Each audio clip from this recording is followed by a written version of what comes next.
दोस्तों 11 जून 1948 बिहार के गोपालगंज जिले के फुलवरिया गांव में लालू का जन्म हुआ। परिवार साधारण था। पिता किसान थे, मां घर की एक गृहिणी थी। घर में भाई बहनों का भरमार था। कभी खेतों में लालू प्रसाद यादव को हल चलाना पड़ता था तो कभी मवेशियों को चराने जाना पड़ता था। गांव का जीवन कठिन था, लेकिन यही कठिनाइयां उनके व्यक्तित्व का हिस्सा बनी। दोस्तों लालू प्रसाद यादव की गांव के प्राथमिक विद्यालय में पढ़ाई शुरू हुई, फिर मिडिल स्कूल और फिर हाई स्कूल तक लालू प्रसाद यादव पहुंचे। उस समय गांव में पढ़ाई इतना आसान नहीं थी, न अच्छे शिक्षक तो न पर्याप्त किताबें। लेकिन दोस्तों लालू प्रसाद यादव का मन पढ़ाई और लोगों के बीच में रहने में दोनों में लगता था। अब दोस्त हम जान लेते हैं कि लालू प्रसाद यादव का पटना यूनिवर्सिटी और छात्र राजनीति में लालू प्रसाद यादव कैसे आए। दोस्त मैं आपको बता दूं, हाई स्कूल पास करने के बाद लालू प्रसाद यादव पटना यूनिवर्सिटी पहुंचे। यही उनकी ज़िंदगी का टर्निंग पॉइंट था। यहाँ उन्होंने बीए और फिर एलएलबी की पढ़ाई की। यूनिवर्सिटी में छात्र राजनीति का माहौल था और लालू प्रसाद यादव की नेतृत्व क्षमता जल्दी ही सबके सामने आ गई। उनकी आवाज़ों में दम था, बातें सीधी थी और अंदर इतना देसी कि लोग खुद व खुद खींचे चले आ जाते। लेकिन दोस्त वो पटना यूनिवर्सिटी छात्र संघ के अध्यक्ष भी चुने गए और यह उनके राजनीतिक सफर की पहली बड़ी जीत थी। इसी दौरान वो जयप्रकाश नारायण के संपूर्ण क्रांति आंदोलन से जुड़ गए। आपातकाल के दौरान उन्हें जेल भी जाना पड़ा, लेकिन इससे उनका हौसला और बढ़ा। अब दोस्त हम जान लेते हैं कि लालू प्रसाद यादव का राष्ट्रीय राजनीति में पहला कदम कैसे उन्होंने रखा। दोस्त मैं आपको बता दूं, सन 1977 ईस्वी ये साल लालू की जिंदगी में ऐतिहासिक साबित हुआ। सिर्फ 29 साल की उम्र में वो लोकसभा सांसद चुने गए। एक गांव का लड़का दिल्ली के संसद भवन में बैठा, एक तस्वीर उनकी सभी करीबी और पिछड़े लोगों के लिए उम्मीद का प्रतीक था, जो जानते थे कि राजनीति सिर्फ अमीरों का खेल नहीं है। सांसद में लालू की देसी बोली और बेबाक अंदाज में उन्हें जल्द ही अलग अलग पहचान दिलाने लगी।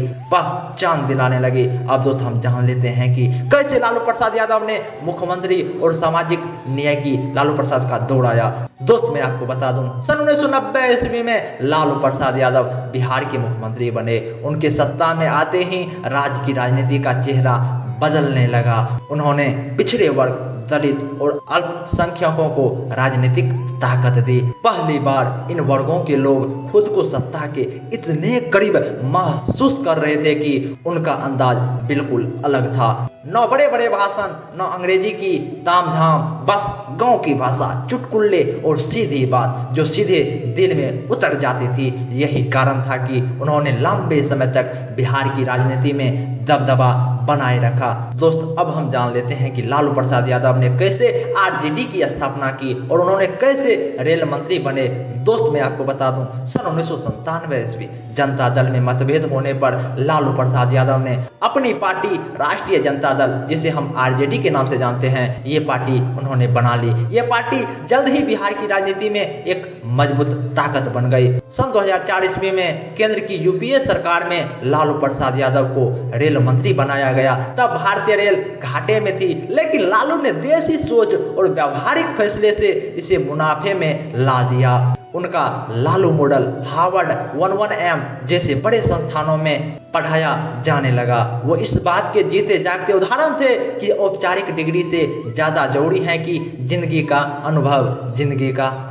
अब हम दोस्त जान लेते हैं कि लालू प्रसाद यादव के जीवन में क्या विवाद रहे हैं और इनके साम्राज्य में गिरावट आया है। दोस्त मैं आपको बता दूं, राजनीति में सफर हमेशा सीधा नहीं होता। फोर्डर घोटाले में उनका नाम आया। यह बिहार के इतिहास का सबसे बड़ा घोटाला माना जाता है। उन पर भ्रष्टाचार के आरोप लगाए गए और उन्हें जेल भी जाना पड़ा, मुख्यमंत्री पद छोड़ना पड़ा और उनकी पत्नी राबड़ी देवी को मुख्यमंत्री बनाया गया। यह दौर उनके लिए बेहद कठिन था, लेकिन उन्होंने हार नहीं मानी और पार्टी और राजनीति से अपना नाता बनाए रखा। अब दोस्त हम जान लेते हैं कि कैसे लालू प्रसाद यादव ने पुनः वापसी की और पारिवारिक राजनीति में सफल हुए।